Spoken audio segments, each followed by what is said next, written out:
So the question was, will God reward generous givers?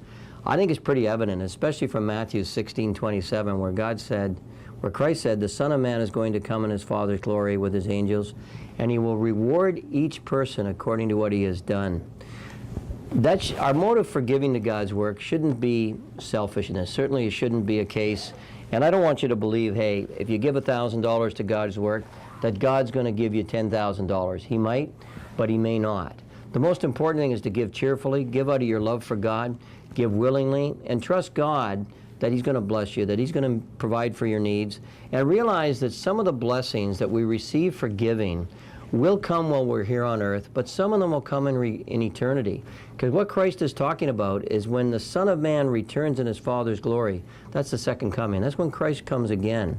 And that's when all of us are going to be accountable to God. And it's clear that he's going to reward us for, there's going to be rewards or lack of rewards to Christians for how they manage money and what they do with the money that God's entrusted to them.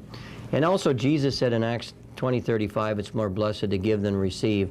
And look at Matthew 19:29. I think this is an incredible verse, because often people say to me, what's the best investment today? The best investment is investing in God's work, because God himself has promised 100 times, 100-fold return.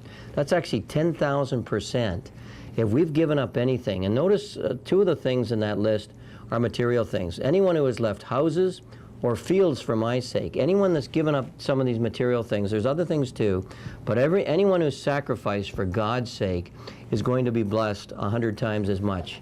And so I think we can be encouraged. God will reward generous givers. I'd like to ask you this question. I'm now in section 9. Do you have to be wealthy to experience God's joy and blessings from giving? Does someone have to be wealthy to really experience God's joy and God's blessings from giving?